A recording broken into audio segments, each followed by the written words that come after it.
우리 가정의 믿음의 식구들에게 선하신 우리 아버지 하나님의 인도하심과 역사하심이 크게 그리고 영원히 함께 하시기를 주님의 이름으로 축원합니다. 명절은 잘 보내셨습니까? 이번 명절에 좋은 일 그리고 행복한 일만 늘 하셨기를 바랍니다. 그리고 다음에 맞을 설 명절에는 더 기쁘고 더 행복한 일들에 대해서 이야기를 많이 나누고 좋은 일로 가득한 즐거운 명절이 되시기를 축원합니다. 요즘은 어떤지는 모르지만 몇 년 전만 해도 명절 세고 나면 이혼율이 갑자기 올라간다고, 이혼 소송이 갑자기 늘어난다고 그랬습니다. 이 예전에는 명절에 가족과 친지들이 모이면 주로 여자들은 이런저런 일들, 주로 음식 준비하고 음식 잘 만들고 또 음식 먹고 나면 설거지하고 뭐 간식 준비하고 이런 일들을 하고, 남자들은 모여서 이런저런 이야기도 하고 만들 때 손가락 하나 까딱하지 않은 음식 갖다가 먹으면서 이야기하고 놀았습니다.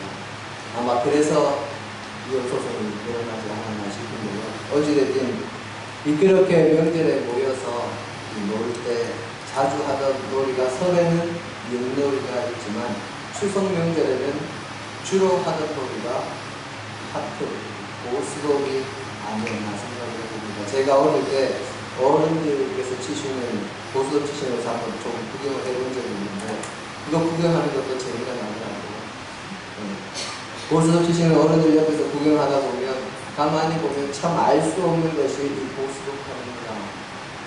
어떤 분은 초반에 패를 조금 모아와서 금방 1등 할 것 같았는데 다른 분이 이기기도 하고, 또 어떤 분은 손에 패가 정말 잘 들었다 그러면서 그렇게 하는데 정작 게임이 진행되고 나면 손에 든 것만 발휘했지 바닥에는 아무것도 없어서 실속 없는 분들이 있기도 하고, 어떤 분은 아이고 큰일 났다, 이번 판 아무것도 들려놓고서 어렵겠다 그러는데 뒤집을 때마다 맞아서 패도 많이 가지고 점수도 많이 나서 다른 사람들 주머니를 가볍게 만들기도 하는 것이, 그 판이 어떻게 될지 아무도 모른다는 것이 꼭 우리네 인생살이 같아서 구경하는 것이 재미가 있었습니다.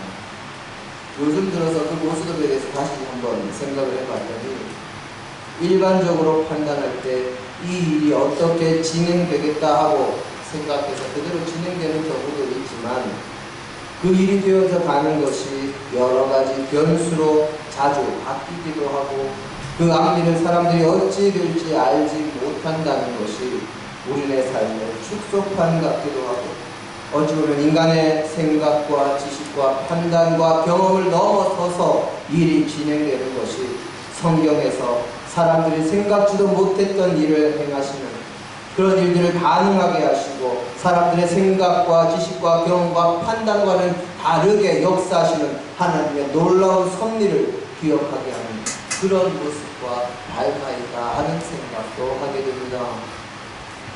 사실 우리네 인생에 있어서 수많은 사람들이 자신들이 걸어온 길이나 자신들이 배우고 익힌 지식이나 또 여러가지 경험과 판단으로 미루어서 짐작하는 예측이나 지식과 경험을 바탕으로 하는 생각들이 딱 들어맞는 경우도 있지만 그런 것을 넘어서는 결과나 상황을 우리가 얼마나 자주 만나는지 모릅니다.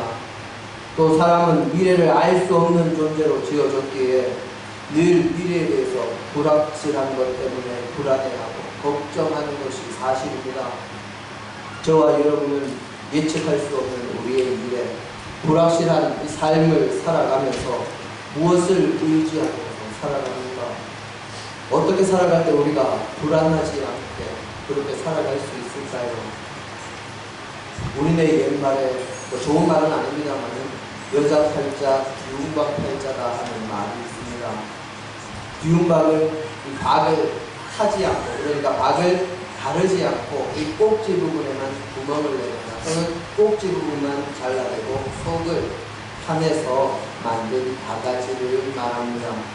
이 비움박은 우물에서 그레박처럼 그렇게 쓰기도 하고 잘라낸 꼭지 부분을 뚜껑 삼아서 물건을 담아주는 그런 용도로 쓰기도 했습니다. 그런데 이 귀용박이 부잣집에 가면 그 안에 쌀이나 여러 가지 귀한 것을 담아 놓는 용도로 쓰였지만, 가난한 집안에서는 여물 같은 것 담아 놓는 그런 천한 용도로 쓰여서 남편에 따라서 시집간 집에 따라서 그 여자의 형편이 달라진다 하는 말로 쓰이던 말이 여자 팔자, 귀용박 팔자가 하는 말입니다.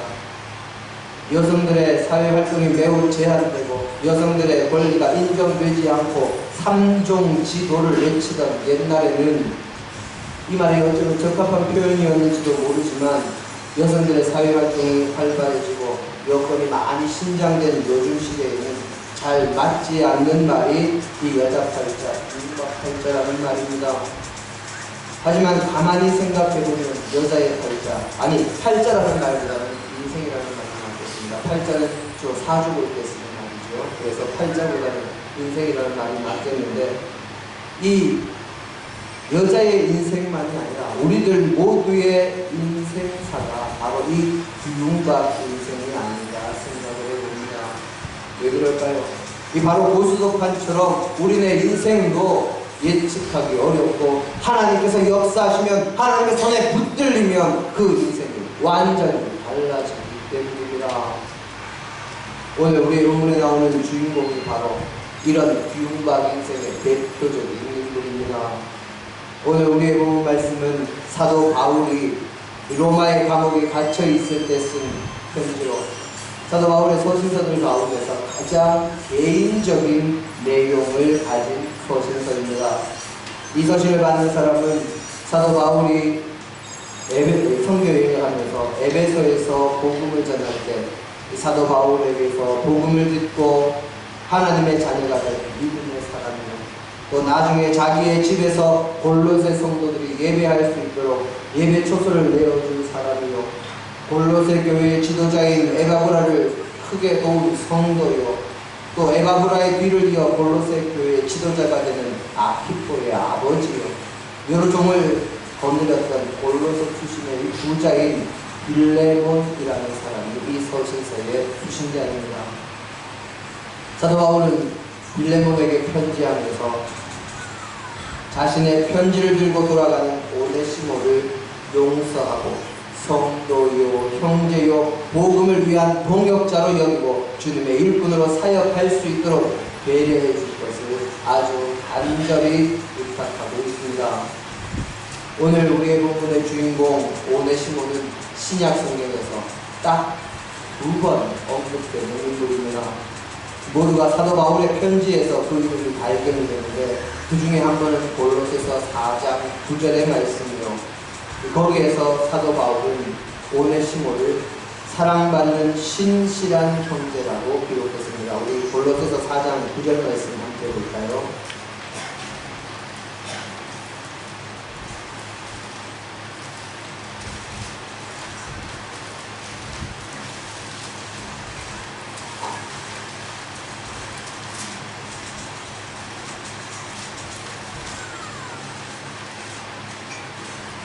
함께 봅니다. 신실하고 사랑을 받는 형제 오네시모를 함께 보내오니 그는 너희에게서 온 사람이라. 그들이 여기 이르되 다 너희에게 알려주리라. 아멘. 두기고와 함께 가는 사람으로 오네시모를 선택했는데, 이 오네시모가 사랑받고 신실한 형제요, 너희에게 여기에 사정을 다 이야기한 나의 메신저가 된다 하고 그렇게 이야기를 하고 있습니다. 사랑받는 신실한 형제. 또 우리의 본문 빌레몬서 1장 10절의 말씀을 한번 볼까요? 우리의 본문 바로 앞절에 있습니다.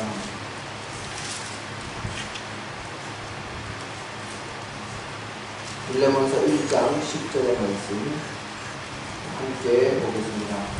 갇힌 중에서 낳은 아들 오네시모를 위하여 내게 간구하노라. 아멘. 내가 지금 이 감옥에 갇혀 있는 동안에 낳은 아들, 내가 이 감옥에서 얻은 아들이라고 그렇게 표현하고 있습니다.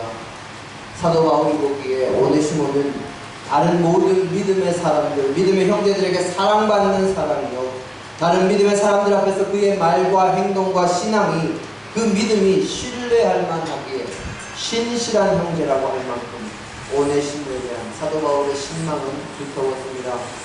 또한 오네시모는 사도 바울이 감옥에 갇혀 있을 때에 하나님을 믿는 신실한 믿음과 더불어 최선을 다해서 열심으로 사도 바울을 위해 헌신하고 그의 필요를 채우고 섬김으로 바울 사도가 아들이라고 부를 정도로 바울 사도에게는 귀한 믿음의 사람이었습니다.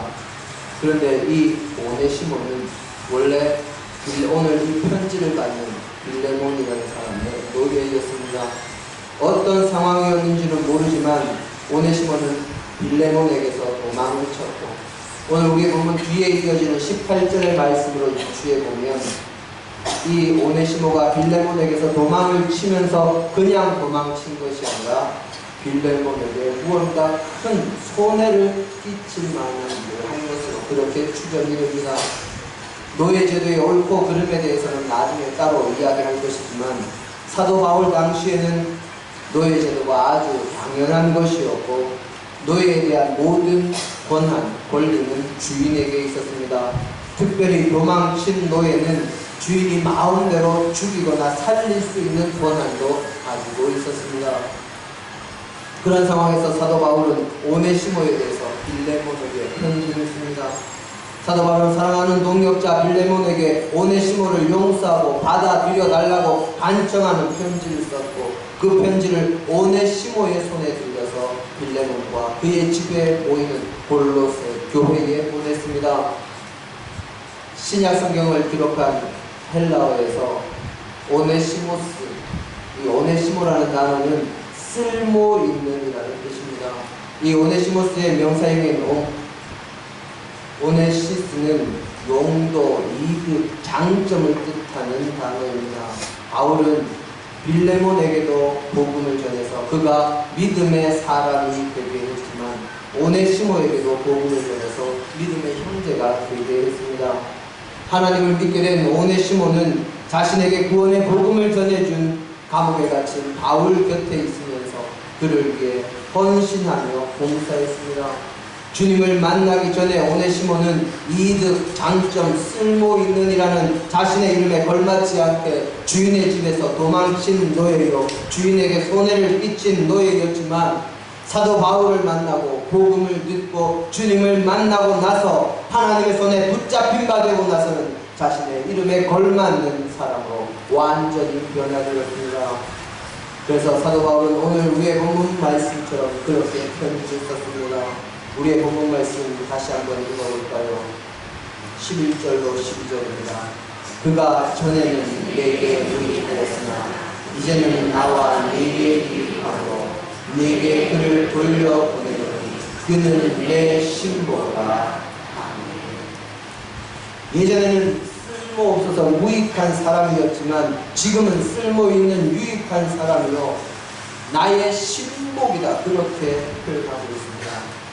이 헬라어 원문으로 이 신복이라는 단어를 살펴보면 스플랑크노라는 단어를 쓰고 있습니다. 이 단어의 뜻은 핵심, 마음, 심장을 뜻하는 단어입니다. 이 오네시모가 바울 사도에게 심장과 같은 사람이다. 그만큼 사도 바울에게나 하나님의 나라의 복음 사역에나 오네시모가 중요한 사람이요 도움이 되는 사람이라는 뜻으로 심장이라는 뜻의 단어를 쓰고 있습니다.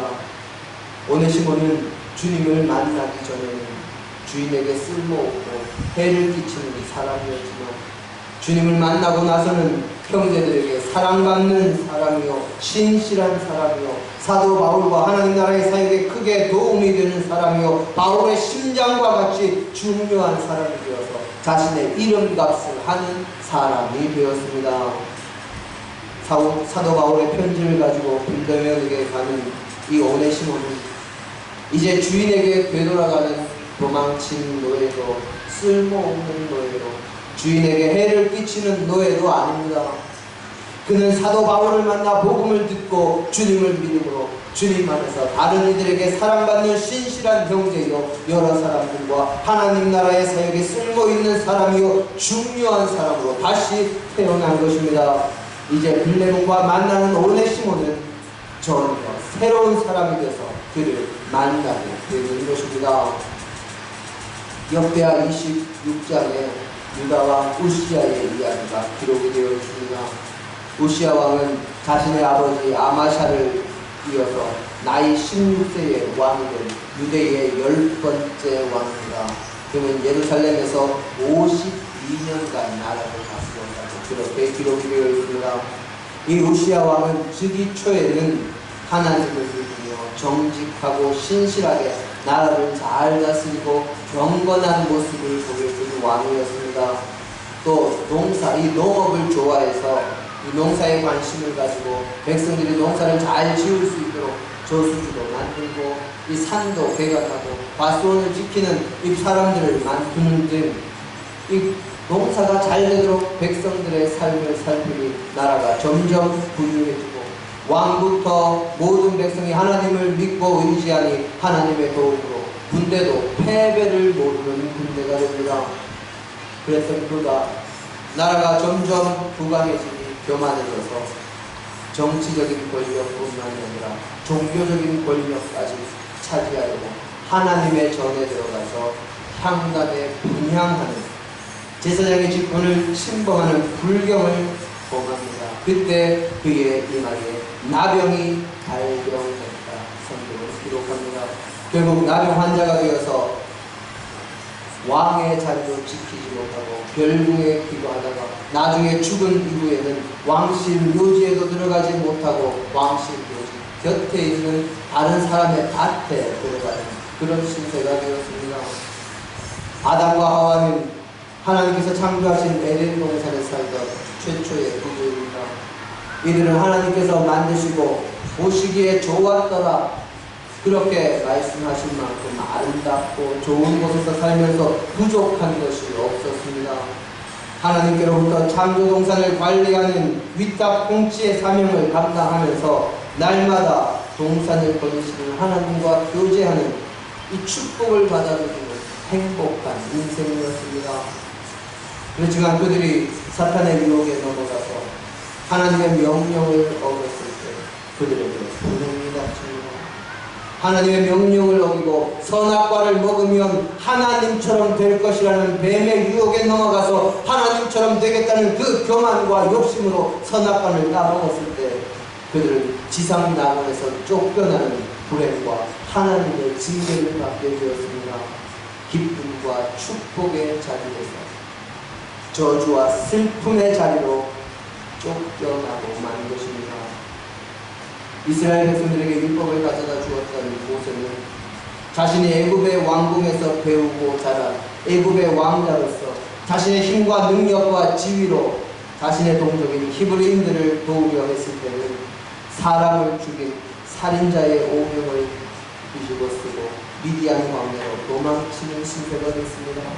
하지만 하나님의 부르심을 받고 하나님 앞에서 겸손하게 하나님의 말씀에 순종하며 하나님의 손에 붙잡힌 바 되어서 그분의 도구가 되었을 때 그는 더 이상 힘있는 왕자도 아니요 아무 권세도 없고 힘도 없는 나이 먹은 일개 목동에 불과했지만 10가지 재앙으로 애굽을 치고 히브리인들을 출애굽시키는 역사의 주인공이 되었고 홍해 바다를 가르고 마른 땅을 밟고 건너게 하며 애굽의 군대를 수장시키는 위대한 이적의 연출자가 되었습니다.